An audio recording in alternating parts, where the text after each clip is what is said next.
हाँ जी, good afternoon all of you बच्चा party and welcome again to our physics class. This is our second lecture, ठीक है, for physical world and measurement. And here we have to study about the basic forces in our nature. बहुत ही easy article है बेटा basic forces in our nature का, जिसमें हम electric forces और ग्रेविटेशन फोर्सेस पढ़ चुके हैं, ठीक है. लेकिन हल्का सा काम हमें इस पे करना बाकी है. मैं आपको कुछ एक बातें बताऊंगा, उन बातों में आप समझ जाओगे कि ये कॉन्सेप्ट क्या होता है एक्चुअली. देखो, इलेक्ट्रिक फोर्सेस हमेशा चार्जेस के बीच लगती हैं. अब आपको पता है चार्ज अट्रैक्ट भी कर सकते हैं, रिपेल भी कर सकते हैं, ठीक है ना. अगर आपने लिया पॉजिटिव पॉजिटिव चार्ज तो दोनों एक दूसरे को रिपेल करेंगे, नेगेटिव नेगेटिव लिया तो भी रिपेल करेंगे. अगर आपने लिया एक पॉजिटिव, एक लिया आपने नेगेटिव, तो क्या करेंगे बेटा, अट्रैक्ट करेंगे. यानी कि चार्जेस के बीच अट्रैक्शन भी हो सकता है, रिपल्सन भी हो सकता है. लेकिन हमने ये बात पढ़ी है कि मास जो है हमारे यूनिवर्स में, हर मास दूसरे मास को क्या करता है, अट्रैक्ट करता है. मतलब मासेस के बीच जो फोर्स लगेंगी वो हमेशा कैसी लगेंगी बेटा, अट्रैक्टिव फोर्सेस लगेंगी. यानी कि मासेस के बीच लगने वाली फोर्स हमेशा अट्रैक्टिव होंगी, जिसको न्यूटन बाबा ने हमें प्रेजेंट किया था. न्यूटन जी महाराज एक पेड़ के नीचे बैठे थे और उन्होंने क्या किया, पेड़ के नीचे बैठे बैठे उनके एप्पल सर पे आगे गिरा, है ना. अब एप्पल सर पे आगे गिरा तो उन्होंने ना, अगर हम इंडियंस होते तो हम क्या करते पता है, उसको साफ करते और खा लेते, और उसकी जो डस्ट बाकी बचती ना उसको ऐसे फेंक के मारते ऐसे, है ना. तो कोई न्यूटन का लॉ नहीं बनता, है ना. अब भाई उन्होंने क्या किया पता है, उन्होंने अपना लॉ बनाया जिसका नाम है न्यूटन्स लॉ ऑफ ग्रेविटेशन. और वो कहता है कि every object is attracted towards the earth by some force, that force is gravity. And on the basis of gravity, he introduced the concept of gravitational forces. अब gravitational का क्या मतलब होता है कि हमारी नेचर में हर मास दूसरे मास को अट्रैक्ट करता है with some force. और वो फोर्स आपको पता है कि ग्रेविटेशन में अगर मैं जाके बात करूं तो वो फोर्स क्या होती है, F is equal to G m1 m2 divide by r square. इस फोर्स का नेचर हमेशा अट्रैक्टिव रहता है बेटा, ये बात आप समझो.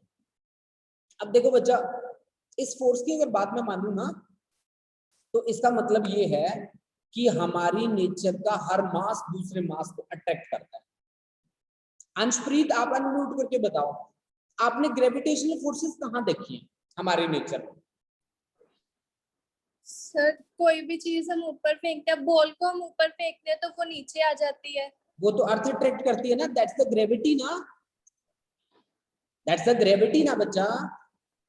अगर अर्थ किसी ऑब्जेक्ट को अपनी तरफ अट्रैक्ट कर रहा है, दैट्स द ग्रेविटी, ठीक है. And that is calculated with the help of weight of object, and weight is mg. Ravneet, आप बताओ बेटा, अनम्यूट करो अपने आप को और आप मुझे ये बताओ कि क्या ग्रेविटेशनल फोर्सेस आपने अपनी हमारी नेचर में ऑब्जर्व करी है? सर, ग्रेविटेशनल फोर्स के एप्लीकेशंस जहाँ पे वो लग रहे हैं.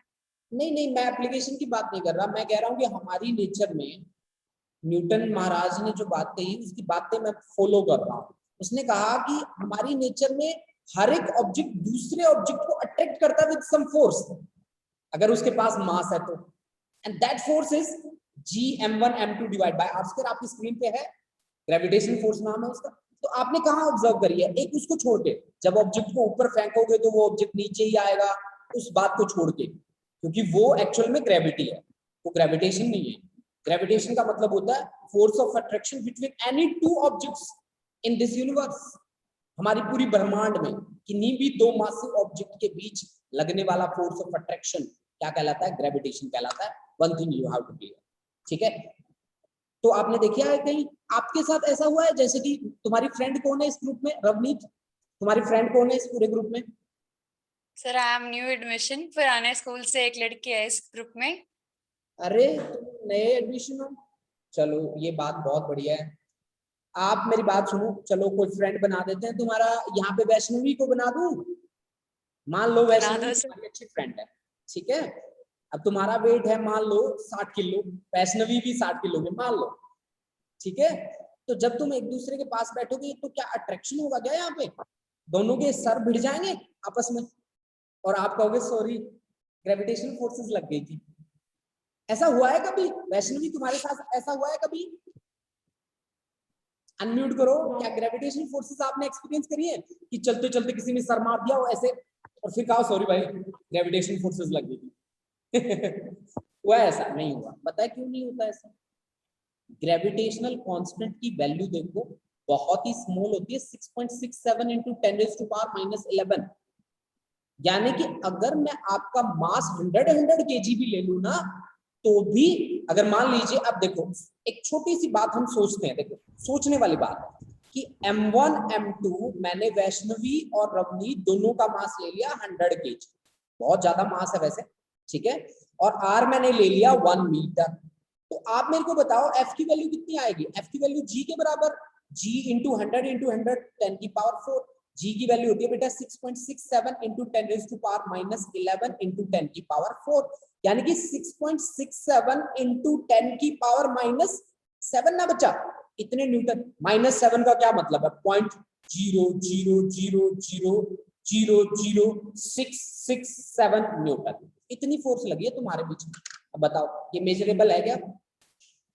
अगर तुम 100 kg के हो तो, बात ये है कि अगर तुम 100 kg के हो तो, ठीक है, ये बात है, आप मेरी बात समझे हैं कि अगर 100 kg के हो तो इसका मतलब है कि अगर मुझे ग्रेविटेशनल फोर्सेस को एक्सपीरियंस करना है ना बच्चा, तो मैं बहुत बड़े मासेस के साथ ही एक्सपीरियंस कर पाऊंगा, यानी कि मैं अर्थ के साथ, प्लैनेट्स के साथ, मून के साथ, सन के साथ।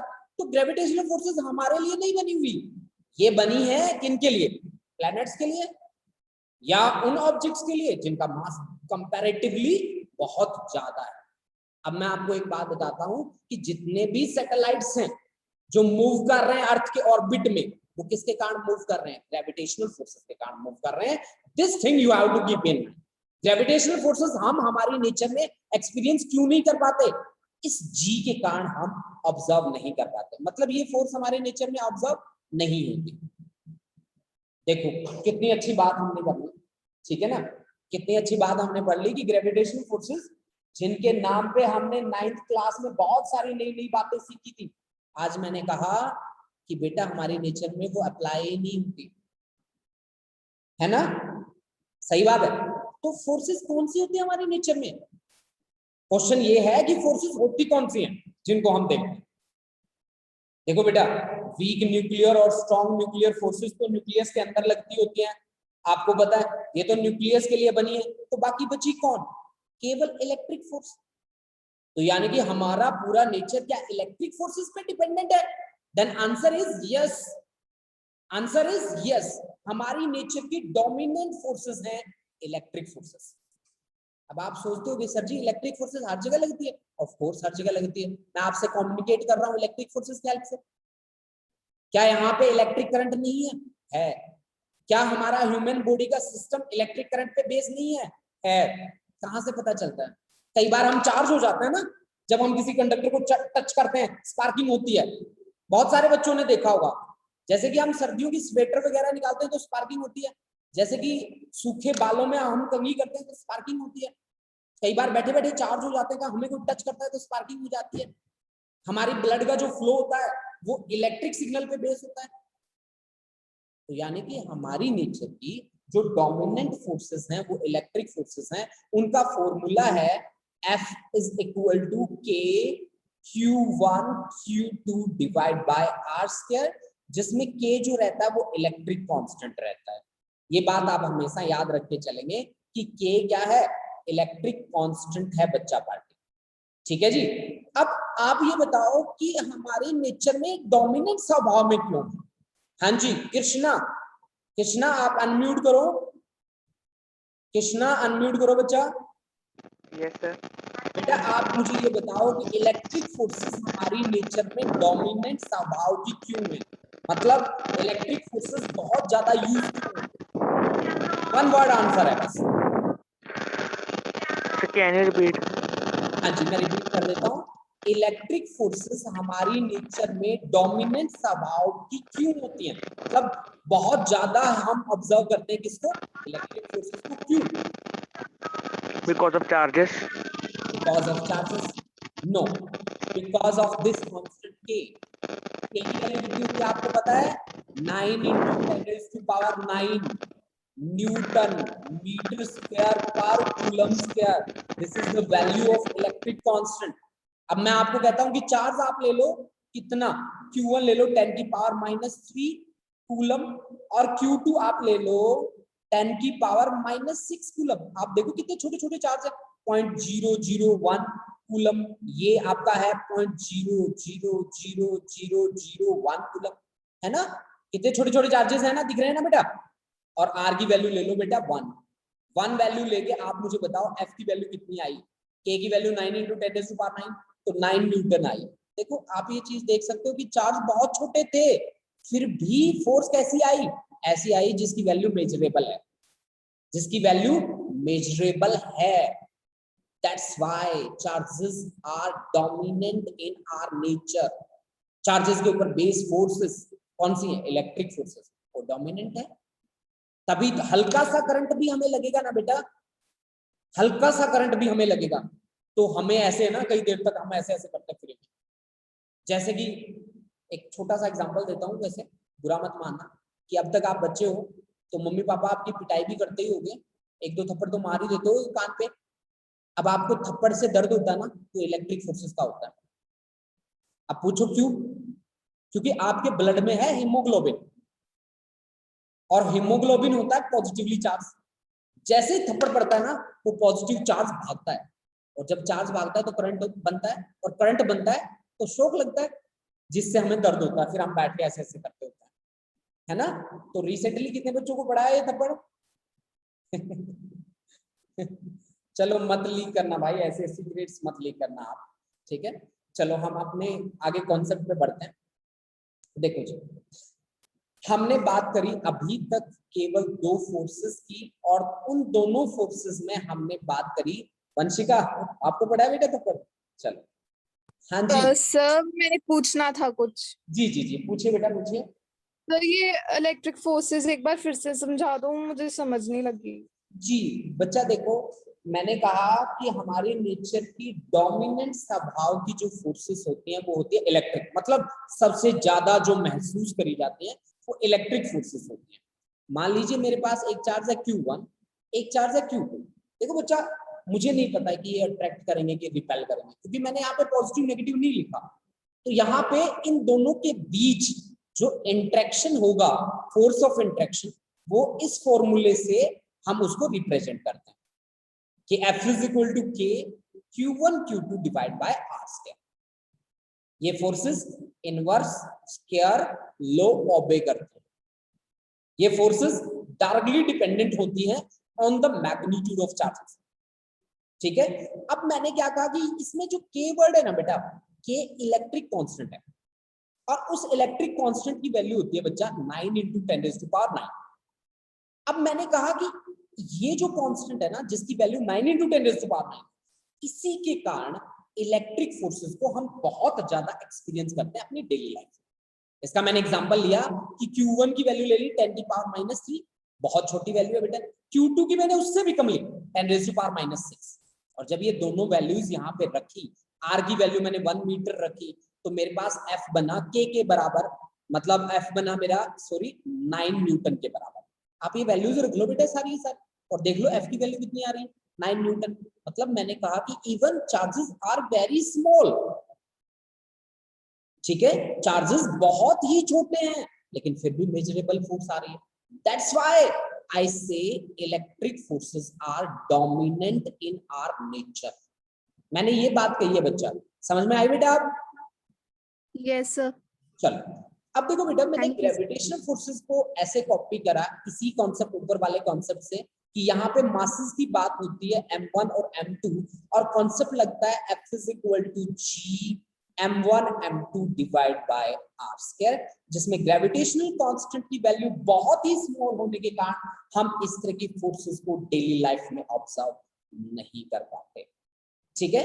अब बात करूंगा मैं न्यूक्लियर फोर्सेस की। तो न्यूक्लियर फोर्सेस की बात करने से पहले मैं आपको बता दूं कि ये न्यूक्लियर फोर्सेस का कॉन्सेप्ट हमने निकाला है एटम से, और एटम के लिए जिन्होंने काम किया था उनके नाम है जे थॉमसन, उसके बाद रुदरफोर्ड, ठीक है, उसके बाद नील बोहर। इसमें डीएनजी डेविशन एंड जर्मर के भी कुछ एक्सपेरिमेंट शामिल हैं, ठीक है। मैं आपको बता दूं कि आप केमिस्ट्री में मेरी ख्याल से या तो पढ़ना शुरू कर दिया होगा या फिर कुछ टाइम बाद आप पढ़ना शुरू कर दोगे, जिसमें डिफरेंट डिफरेंट एटम मॉडल्स आपके पास आने वाले हैं, ठीक है। अब किसी भी एटम का जो एक्सेप्टेबल मॉडल है, जिसको हमने एक्सेप्ट किया है हमारी यूनिवर्स ने, वो मॉडल क्या कहता है कि एटम हमारी यूनिवर्स की सबसे छोटी कड़ी होती है, मानते हैं। और एटम फर्दर 3 पार्टिकल से मिलकर बना होता है, और उन तीनों पार्टिकल का नाम होता है इलेक्ट्रॉन, प्रोटॉन और न्यूट्रॉन, जिसमें प्रोटॉन और न्यूट्रॉन एक छोटी सी स्फेरिकल सेल के अंदर एग्जिस्ट करते हैं, जिसका नाम होता है न्यूक्लियस। मैं आपको एक ब्रीफ इंट्रोडक्शन दे रहा हूं बेटा। ये होता है बेटा न्यूक्लियस। अब आप पंजाब में रहते हो तो पंजाबी कहलाते हो, तो न्यूक्लियस में जो रहेगा उसका नाम क्या होगा? Nucleon, nucleons. न्यूक्लियस के अंदर क्या होंगे? न्यूक्लियॉन्स। पंजाब में रहते हो तो पंजाबी हो ना, और मैं हरियाणा का हूं तो मैं हरियाणवी, ठीक है, तो नाम हो जाता ना भाई। तो इसी तरह न्यूक्लियस के अंदर रहेंगे तो न्यूक्लियॉन्स। अब न्यूक्लियॉन्स कौन कौन होते हैं? प्रोटॉन प्लस न्यूट्रॉन, जिसमें प्रोटॉन के ऊपर होता है कौन सा चार्ज? पॉजिटिव चार्ज होता है, और न्यूट्रॉन के ऊपर होता है नो चार्ज, कोई चार्ज नहीं होता इसके ऊपर। सही बात है कि नहीं? ये बात तो सभी को पता है, ठीक है। अब देखो, इसके चारों ओर रिवोल्व करते हैं कौन? इलेक्ट्रॉन्स। इसके चारों ओर रिवोल्व करते हैं कौन? इलेक्ट्रॉन्स। इनका पाथ कैसा रहता है? सर्कुलर पाथ रहता है। ये आपका इलेक्ट्रॉन जिसके ऊपर होता है नेगेटिव चार्ज, ठीक है, और इसकी लीनियर वेलोसिटी मैं मान लेता हूं ये है लीनियर वेलोसिटी। अगर सर्कुलर पाथ में मूव करे तो लीनियर वेलोसिटी की डायरेक्शन कैसे निकालेंगे हम लोग? इसके लिए एक ट्रिक याद रखो। कैसे? एक रस्सी ली, रस्सी से पत्थर बांधा, अब रस्सी को ऐसे ऐसे घुमाओ, ऐसे ऐसे, ठीक है। जैसे ही पत्थर छूटेगा कैसे जाएगा? सीधा जाएगा ना। तो अगर पत्थर यहां से छूटा, ये जो आपका है ये पॉइंटर, यहां से अगर पत्थर छूटा तो कैसे जाएगा? इसी डायरेक्शन में जाएगा ना, straight direction.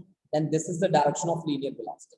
And let us consider this be the radius, this be the radius. मैं आपको एक बहुत इंटरेस्टिंग बात बता रहा हूं बेटा, आपके लिए बहुत काम आएगी।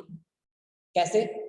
कि जो न्यूक्लियस का साइज होता है ना, न्यूक्लियस का साइज होता है वो होता है 10 की पावर -15 मीटर, और जो एटम का साइज होता है पूरे एटम का वो होता है बेटा 10 की पावर -10 मीटर, ठीक है।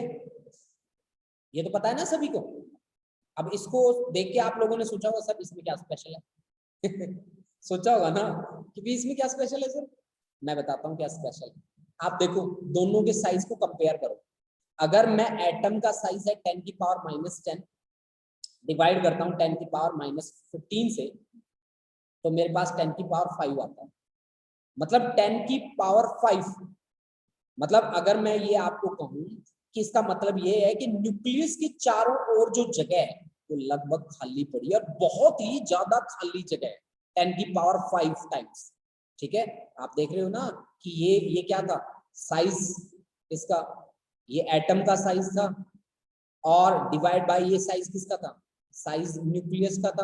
तो आप दोनों को कंपेयर करके देख लो। कंपेयर करके देखोगे तो आपको पता चलेगा कि size of atom is 10⁵ times size of nucleus. इसका मतलब है न्यूक्लियस के चारों ओर बहुत सारी जगह ऐसी है जो खाली पड़ी हुई है। अब बात आती है किसी भी एटम की कंस्ट्रक्शन की। एटम को जनरली आप ऐसे डिनोट करते हैं XAZ से, जिसमें Z जो होता है वो होता है एटॉमिक नंबर, एटॉमिक नंबर। और ये एटॉमिक नंबर हमें बताता है नंबर ऑफ इलेक्ट्रॉन्स, और जितना नंबर इलेक्ट्रॉन्स का रहता है उतना ही नंबर किसका रहता है? प्रोटॉन्स का रहता है। इलेक्ट्रॉन और प्रोटॉन का नंबर इक्वल होने के कारण, मतलब जितना नेगेटिव चार्ज उतना ही पॉजिटिव चार्ज, तो every atom is electrically neutral, every atom is electrically neutral, ठीक है ना बेटा। इसमें ए जो होता है वो होता है बेटा मास नंबर, मास नंबर का मतलब होता है बेटा total number of nucleons, total number of nucleons. अब total number of nucleons, nucleon में आते हैं प्रोटॉन प्लस न्यूट्रॉन, ठीक है ना बेटा।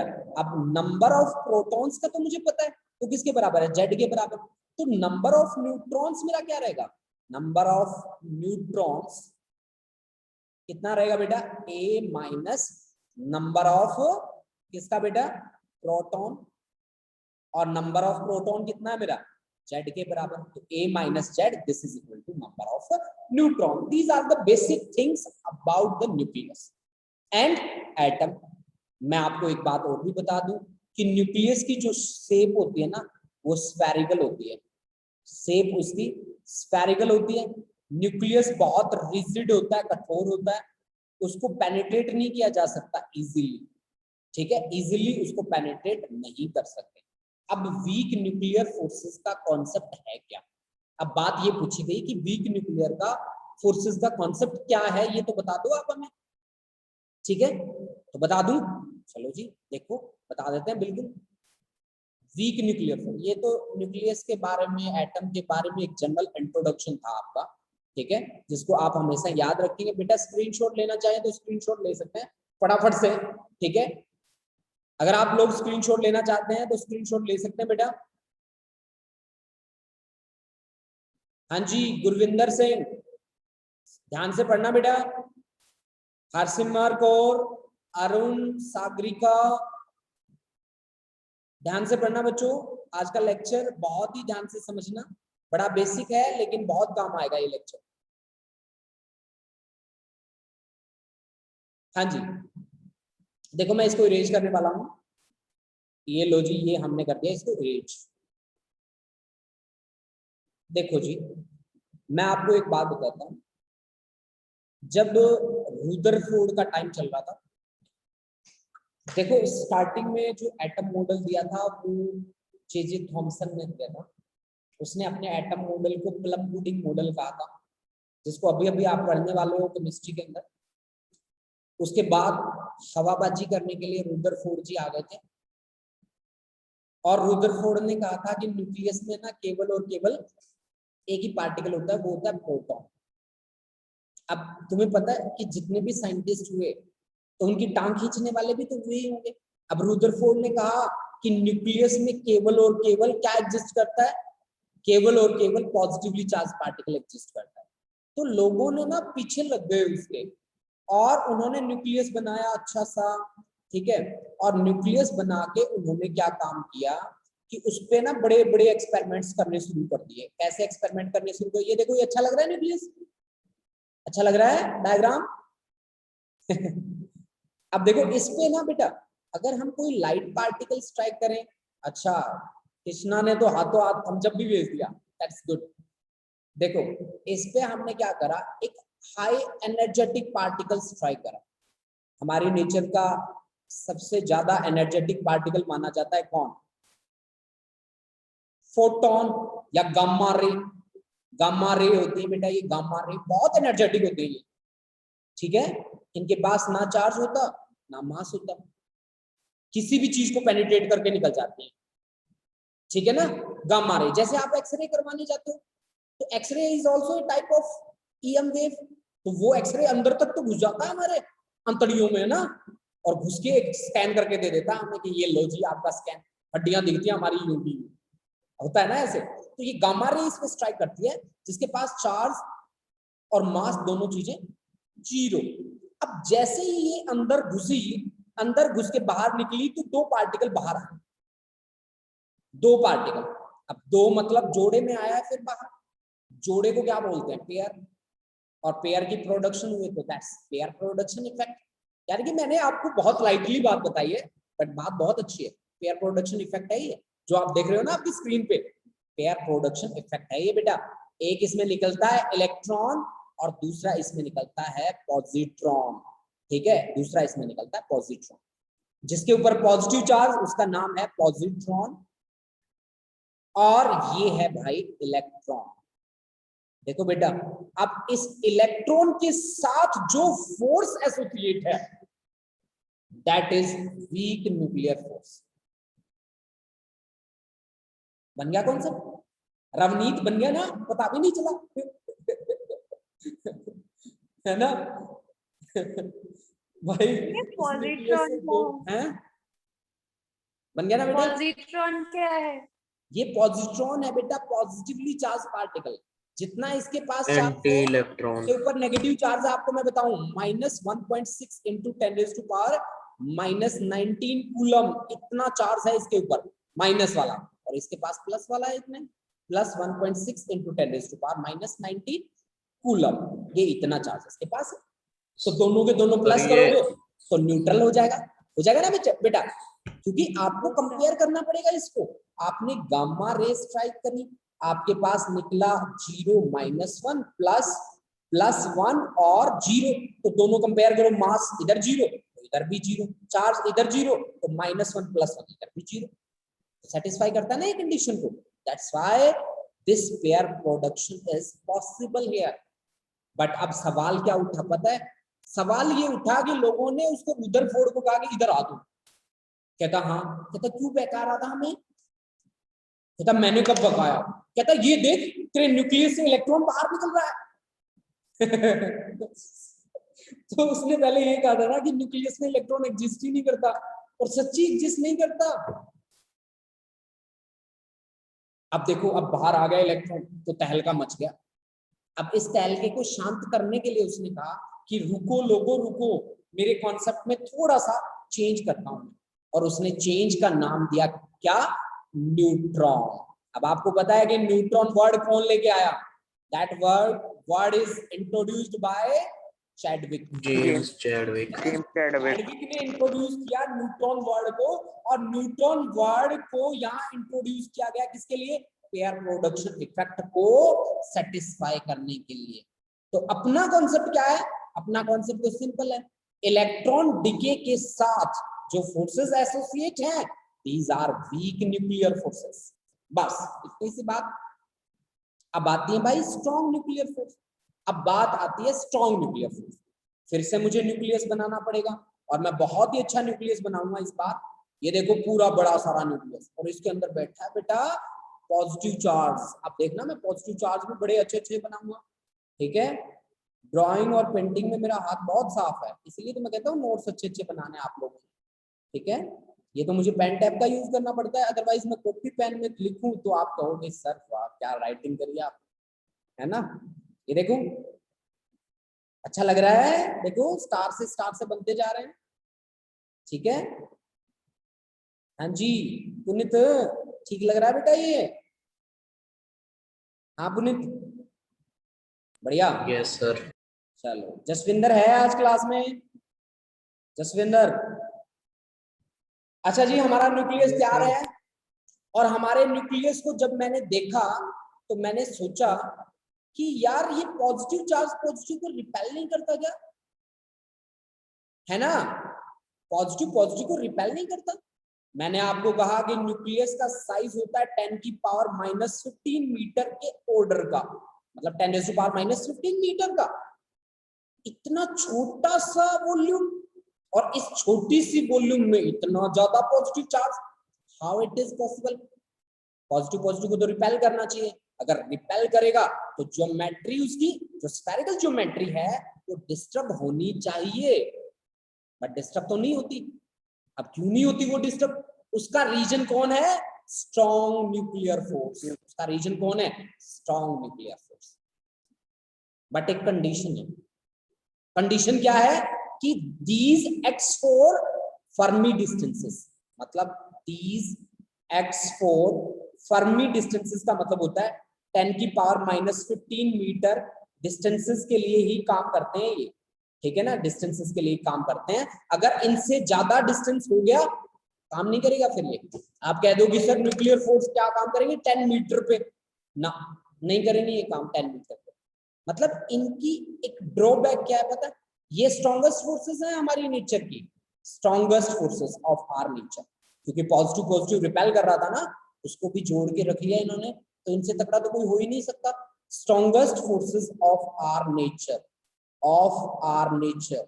But drawback is that these x4 distances of order n⁻⁻15। ये प्रोटॉन प्रोटॉन के बीच भी हो सकते हैं, प्रोटॉन न्यूट्रॉन के बीच भी हो सकते हैं, न्यूट्रॉन न्यूट्रॉन के बीच भी हो सकती है। अगर आपसे कोई क्वेश्चन करे कि स्ट्रॉन्ग न्यूक्लियर फोर्सेस कहाँ ज्यादा होती हैं, proton proton proton neutron neutron proton, तो आप क्या कहेंगे? सेम होती है सर हर जगह। आप क्या आंसर करेंगे? सेम होती है। तो अब देखिए बच्चा, हमने दो तरह की फोर्स फाइंड करी है। एक तो strongest forces of our nature, तो आपका क्वेश्चन ये भी होना चाहिए सर तो वीकेस्ट फोर्सेस कौन सी होती हैं? थोड़ी देर पहले तो बताया था आप लोगों को कि आपके सर में ग्रेविटेशन ग्रेविटेशनल। तो ग्रेविटेशनल फोर्सेस होती है वीकेस्ट फोर्सेस। अगर वो थोड़ी भी स्ट्रॉन्ग हो जाए तो क्या हो, जैसे मैं मार्केट में जाऊं शॉपिंग करने के लिए, मेरा सर है ना अपने आप अट्रैक्ट हो जाए और अगले में जाकर ऐसे बच जाए है ना, तो वो हैवी नहीं होती भाई, वो बहुत लाइट होती है, ठीक है ना अब देखो बेटा, अब मैं आपको एक ऐसी चीज कराने वाला हूं जो आपको याद रखनी है, रट्टे नहीं मारने, यूज जैसे जैसे होगा उसका आप उसको प्रिपेयर करके चलेंगे। तो ऐसी क्या चीज लेके आया हूं मैं आप लोगों के लिए, देखो आपकी स्क्रीन पे आएगा अभी, देखो जी आ गया, आ गया आपकी स्क्रीन पे, ठीक है। क्या आया आपकी स्क्रीन पे? आपकी स्क्रीन पे आया है डेसी, सेंटी, मिली, माइक्रो, नैनो, पिको, फेम्टो, एटो। अब इसका क्या यूज होगा भाई? इसका यूज ये होगा बेटा कि जहां 10 की पावर -1 लिखी जाएगी वहां आप लिख दो स्मॉल डी, मतलब डेसी। 10 की पावर जहां -2 वहां सेंटी, मिली 10 की पावर -3, मतलब मेरे को अगर कोई दे दे R = 1 मिलीमीटर, तो इसका मतलब मैं समझ जाऊंगा 10 की पावर -3 मीटर।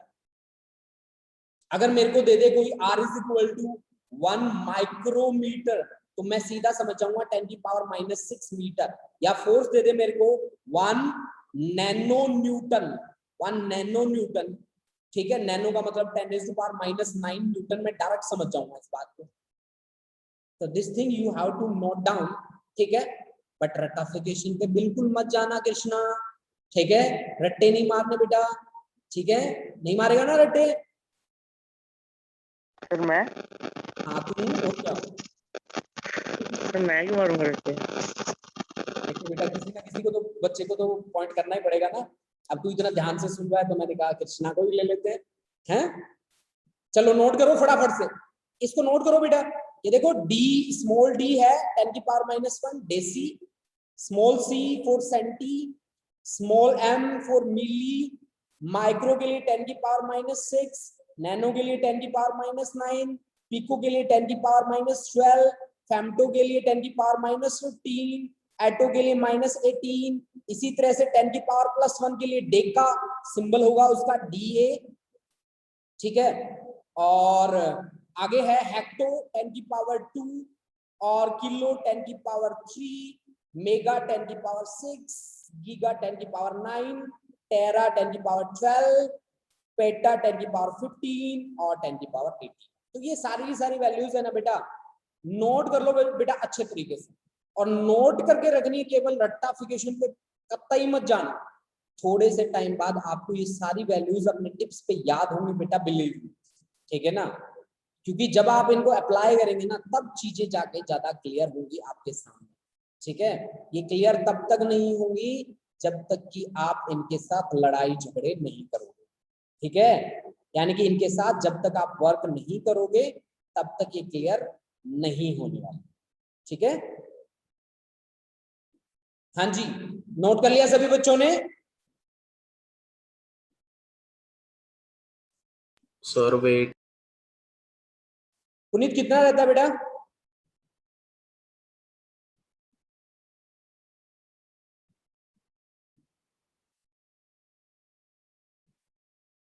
हाँ जी, गुरसिमरन सिंह कितना हो गया बेटा नोट? सर नहीं कितना। अच्छा थोड़ा रहता है सर नहीं हो, केमिस्ट्री सर बुक की दी फोटो। इसका स्क्रीनशॉट ले लो बेटा, स्क्रीनशॉट ले लो बच्चों, जिनसे नोट नहीं हो रहा जल्दी स्क्रीनशॉट ले लो बेटा फटाफट से। हाँ जी आंचल,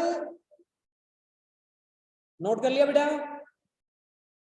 सर हाफ कर लिया और आधा स्क्रीनशॉट ले लिए। आधा स्क्रीनशॉट ले लिया बेटा, पूरा ही ले लेते फिर स्क्रीनशॉट। Yes sir. चलो और सागरिका आपने नोट किया बेटा? Sagarika yes sir. मुझे आवाज नहीं आ रही बेटा। सर कर लिया नोट। चलो ठीक है बच्चा। अरुण, अरुण सर कर लिया। वेरी गुड, बहुत बढ़िया। हाँ जी, रवनीत कौर। सर नोट कर रही हूँ, एक लाइन रह गई, चलो स्क्रीनशॉट भी ले ली। बहुत बढ़िया बेटा, बहुत बढ़िया। नोट कर लो बेटा फटाफट से, फिर आगे बढ़ते हैं। देखो बेटा, जो नोट कर रहे हो वो नोट करते रहो और मेरी कहानी सुनो। एक कहानी बताता हूँ आपको, है ना? मुझे कहानियां बताने की बहुत आदत है, तो आप सुनो एक कहानी, ठीक है? जो नोट कर रहे हैं वो नोट करो फटाफट से और मेरी कहानी सुनो।